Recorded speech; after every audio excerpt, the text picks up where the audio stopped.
Hello friends, welcome to aari and crafter. இன்றைக்கி இந்த வீடியோவை யாரும் ஸ்கிப் பண்ணாதீங்க, ஃபுல்லாக பாருங்கள். இதில் ஒரு முக்கியமான விஷயம் ஒன்று சொல்ல போகிறேன். ஏன்னா அது உங்கள் எல்லாருக்கும் யூஸ்ஃபுல்லாக இருக்கும். வாங்க, இன்றைக்கி பார்க்கக்கூடிய இந்த ஸ்டிச் நேம் வந்து ஃபன் ஸ்டிச். இது வந்து மோட்டிவ் டிசைனில் எப்படி பண்ணலான்னு தான் இன்றைக்கி சொல்லித்தர போகிறேன். இதற்கு தேவையான மெட்டீரியல் என்னென்னு பார்த்தோன்னா சில்க் த்ரெட். நீங்கள் வந்து சரி த்ரெட்டில் ப்ராக்டிஸ் பண்ணிவிட்டு அதுக்கப்புறம் சில்க் த்ரெட்டில் ப்ராக்டிஸ் பண்ணுங்கள். சேம் கலர் சில்க் த்ரெட் எடுத்துருக்கேன். நீடில் நம்பர் 14 துளிப் நீடில் தான் எடுத்துருக்கேன். இப்போது 2 த்ரெட்டும் எடுத்து நீங்கள் வந்து ஒன்றா இதை போல் நாட் போட்டுக்கிட்டு ஒரு பென்சிலில் ஒரு லைன் வரைஞ்சிக்குங்க. ஏற்கனவே என்னுடைய ப்ரீவியஸ் வீடியோவில் நீங்கள் பார்த்துருந்தீங்கன்னா உங்களுக்கு புரிஞ்சிருக்கும். இந்த ஸ்டிச் ஈஸியாக கற்றுக்கலாம். அதில் சிம்பிளாக சொல்லி கொடுத்துருப்பேன். இப்போ வந்து ஒரு மோட்டிவ் டிசைனில் வந்து எப்படி போகலாம் தான் சொல்லித்தர போகிறேன். இப்போ 4 லைன் வரைஞ்சிக்குங்க. இதிலே நீங்கள் வந்து 3 லைன் வரையலாம், 6 லைன் வரையலாம், 8 லைன் வரையலாம். எத்தனை லைன் வேணால் வரையலாம், அது உங்களுடைய விருப்பம். இது குட்டியாக என்ன பண்ணுங்க, ஒரு சின்னதாக ஒரு ஸ்டிச்சு வந்து நீங்கள் போட்டுக்குங்க.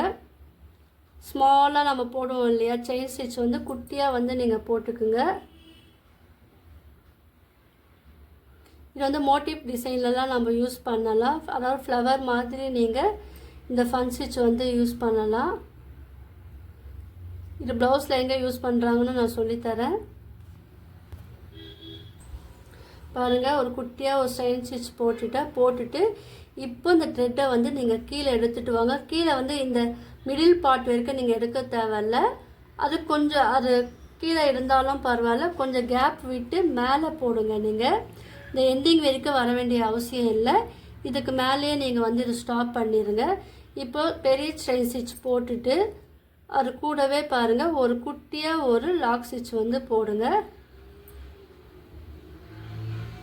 குட்டி லாக் ஸ்டிச் போட்டுட்டு இப்போ நம்ம ஃபஸ்ட்டு போட்டோம் பார்த்தீங்களா, அந்த லென்த்தை விட கொஞ்சம் கம்மியாக கிராஸாக போடுங்க. நல்லா பார்த்துக்குங்க. போட்டுட்டு இப்போ ரிவர்ஸில் நீங்கள் இந்த த்ரெட்டை வந்து எடுத்துகிட்டு வரணும். நம்ம பட்டன் ஹோல் ஸ்டிச்சுக்கு போடுவோம் பார்த்தீங்களா ஆரியில், அதே மெத்தடை ஃபாலோ பண்ணி ரிவர்ஸில் எடுத்துகிட்டு வந்து கீழே மறுபடியும் ஒரு குட்டியாக லாக் ஸ்டிச் போட்டுட்டு மறுபடியும் இதுக்கு ஆப்போசிட் நம்ம எந்த சைஸில் எடுத்தோமோ அதே லென்த்துக்கு வந்து இதுக்கு ஆப்போசிட்டில் நீங்கள் வந்து ஸ்டிச் பண்ணணும். பண்ணிவிட்டு மறுபடியும் ரிவர்ஸில் எடுத்துகிட்டு வாங்க. நீங்கள் த்ரெட்டை ரொம்ப பிடிச்சி இழுக்காருங்க, இல்லைன்னா கிளாத் வந்து உங்களுக்கு சுருங்கி போயிடும். இப்போ என்ன பண்ணுங்கள், மறுபடியும் ஒரு குட்டியாக ஒரு செயின் ஸ்டிச் போடுங்க. இப்போ அதை விட லென்த்து கொஞ்சம் கம்மியாக நீங்கள் வந்து போடுங்க. போட்டுட்டு திரும்ப ரிவர்ஸில் எடுத்துகிட்டு வாங்க. இதுக்கு ஆப்போசிட்லேயே வந்து நேராக பார்த்துக்குங்க. அதுக்கு ஆப்போசிட்லேயே சேம் லென்த்தில் வந்து இருக்கிறப்பறம் நீங்கள் வந்து போடுங்க. போட்டுட்டு ரிவர்ஸில் வந்து நம்ம பட்டன் ஹோல் ஸ்டிச்சுக்கு இழுக்கிறப்பறம் நீங்கள் வந்து ரிவர்ஸில் அதை எடுத்துகிட்டு வரணும். இப்போ பாருங்கள், குட்டியாக ஒரு லாக் ஸ்டிச் போட்டுருங்க. இப்போ அடுத்த லைனில் வரும்போது நான் சொல்லித்தரேன். நீங்கள் வந்து நடுவுலையோ லைன் போட்டோம் இதை பண்ணும்போது ரொம்ப அழகாக இருக்கும். இதுவும் அதே போல் தான். ஃபஸ்ட்டு வந்து ஸ்ட்ரைட்டாக வந்து போடுங்க. எந்த லென்த்துக்குன்னு பாருங்கள். இது வந்து நாட் போட்டுருங்க. நாட் போட்டுட்டு அதுக்கப்புறம் நீங்கள் வந்து அடுத்த லைனுக்கு வந்து நீங்கள் எடுத்துகிட்டு போகணும். அதனால் குட்டியாக ஒரு நாட் வந்து போட்டுருங்க. சில்க் த்ரெட்டில் பழகினவங்களுக்கு அந்த நாட் வந்து ஈஸியாக வந்துடும், என் நாட். ஸோ சின்னதாக நீங்கள் போட்டுருங்க. இந்த எக்ஸஸாக இருக்கிற த்ரெட்டு வந்து உங்களுக்கு தெரிஞ்சிருந்தா நீங்கள் வந்து உள்ளே இழுத்து விட்டிங்கன்னா அது உங்களுக்கு வந்துடும். நீடில் வச்சு நீங்கள் உள்ளே இழுக்கும் போது உங்களுக்கு இந்த த்ரெட்டு வந்து உள்ளே வந்துடும். இப்போ என்னாட் போட்டு ஃபினிஷ் பண்ணிட்டோம். அடுத்த லைன்லேயே சேம் ப்ரொசீஜர் தான். பாருங்கள், குட்டியாக ஒரு ஸ்டிச் வந்து போட்டுட்டு ரிவர்ஸில் எடுத்துகிட்டு வாங்க. இதில் வந்து பாதி எடுத்தால் போகிறோம், இல்லைன்னா கொஞ்சம் கேப் விட்டால் போதும். ஏன்னா பக்கத்தில் நம்ம ஸ்டிச் போடணும் இல்லையா, அதுக்காக தான். இந்த வீடியோவில் முக்கியமாக ஒரு விஷயம் சொல்கிறேன்னு சொல்லியிருந்தேன். அது என்ன விஷயம்னா, நீங்கள் என்னுடைய வீடியோவை தொடர்ந்து ஃபுல்லாக பார்க்குறவங்க, என்னுடைய வீடியோவுக்கு லைக் அண்ட் ஷேர் கமெண்ட் கொடுக்குறவங்களுக்கு ஒரு சர்ப்ரைஸ் ஒன்று இருக்குது. அது என்ன சர்ப்ரைஸ்ன்னு நான் இப்போ உங்கள்கிட்ட நான் ஷேர் பண்ணலை. என் வீடியோ தொடர்ந்து பாருங்கள். நெக்ஸ்ட்டு வர வீடியோவில் வந்து நான் ஷேர் பண்ணுறேன். என்னோடய வீடியோ தொடர்ந்து நீங்கள் பார்க்கணும், ஷேர் பண்ணணும், லைக் பண்ணணும், கமெண்ட் பண்ணணும். இதுதான். ஸோ தொடர்ந்து என்னுடைய வீடியோவுக்கு இந்த மாதிரி பண்ணுறவங்களுக்கு ஒரு சர்ப்ரைஸ் ஒன்று இருக்குது. ஸோ அதனால் நீங்கள் வீடியோ ஸ்கிப் பண்ணாமல் ஃபுல்லாக பார்க்கணும். இப்போ சேம் ப்ரொசீஜரில் தான் பாருங்கள், இதுவும் அதே போல் தான் போடணும். நீங்கள் வந்து உங்களுக்கு கன்ஃபியூஸாக இருக்குன்னா நீங்கள் என்ன பண்ணலாம், லைன் வரைஞ்சிட்டு அது மேலே நீங்கள் பண்ணும்போது உங்களுக்கு வந்து ஒர்க்கு வந்து ஈஸியாக இருக்கும், நீட்டாகவும் இருக்கும். நான் லைன் போடாமல் தான் சொல்லித்தரேன். ஒரு 4 லைன் மட்டும்தான் போட்டிருக்கேன்.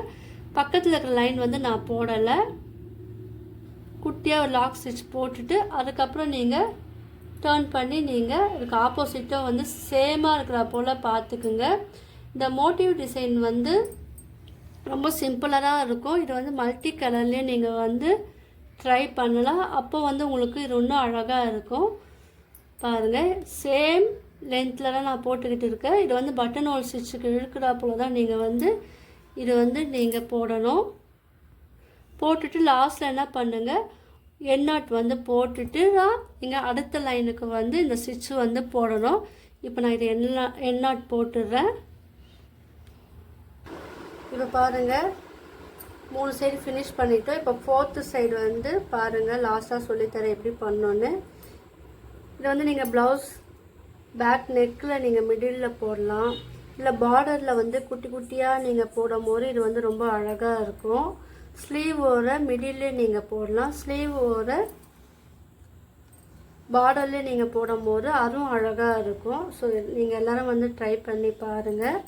இப்போ இதோட ஃபினிஷிங் வந்து எப்படி இருக்கும்னு நான் சொல்லித்தரேன். உங்களுக்கு இந்த டிசைன் போதும்னா நீங்கள் இதோட ஸ்டாப் பண்ணலாம். இதிலே வந்து இன்னும் கொஞ்சம் கிராண்டாக உங்களுக்கு வேணும்னா இதிலே கொஞ்சம் நீங்கள் கிராண்டாக வர்றதுக்கு நீங்கள் சில மெட்டீரியல் வந்து ஆட் பண்ணும் போது அது இன்னும் அழகாக இருக்கும். ஏன்னா 2 சைடும் வந்து நீங்கள் சேமாக இருக்கிற போல் பார்த்துக்கணும். லென்த்து வந்து சேமாக இருக்கணும். இப்போ இது வந்து ஃபினிஷ் பண்ணும்போது நீங்கள் என் நாட் போட்டு ஃபினிஷ் பண்ணிட்டு அடுத்த லைனில் போகணும்.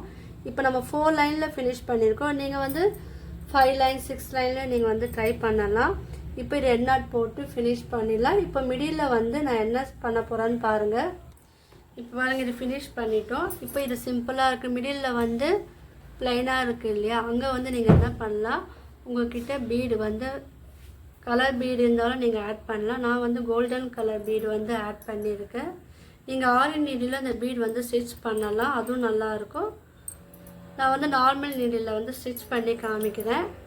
இப்போ இதோடு நீங்கள் ஸ்டாப் பண்ணாலும் நீங்கள் பண்ணலாம்.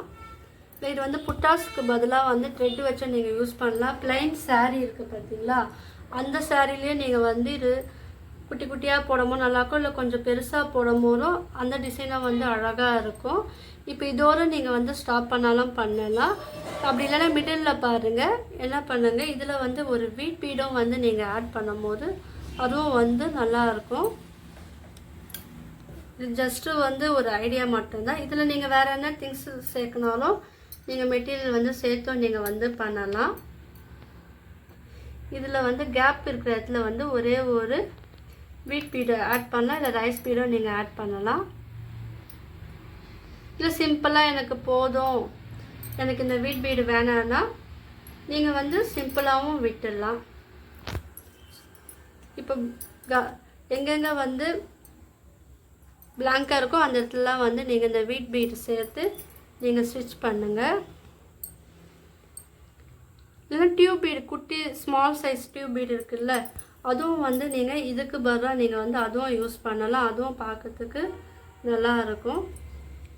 ஸோ நீங்கள் எல்லோரும் வந்து ட்ரை பண்ணுவீங்கன்னு நினைக்கிறேன். கீழே வந்து நீங்கள் ஆரி ஃப்ரெண்ட் ஸ்டிச்சுன்னு கீழே எல்லோரும் கமெண்ட் பண்ணுங்கள். இப்போ இந்த சைடும் வந்து நம்ம போடும்போது இது ஃபினிஷிங் பாருங்கள் அழகாக இருக்கும். நீங்கள் வந்து எங்கெல்லாம் புட்டாஸ் வந்து பீடு ஒர்க் வேண்டாம், த்ரெட் ஒர்க் தான் வேணும் அப்படின்னு நீங்கள் நினச்சிங்கன்னா அதுக்கு பதிலாக நீங்கள் வந்து இந்த மெத்தடை வந்து யூஸ் பண்ணலாம்.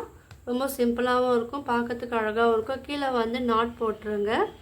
உங்களுக்கு உண்மையிலே இந்த வீடியோ பிடிச்சிருந்துன்னா எனக்கு லைக் பண்ணுங்கள், ஷேர் பண்ணுங்கள், கமெண்ட் பண்ணுங்கள். என்னோடய சேனலை வந்து சப்ஸ்கிரைப் பண்ணுங்கள். தேங்க்யூ.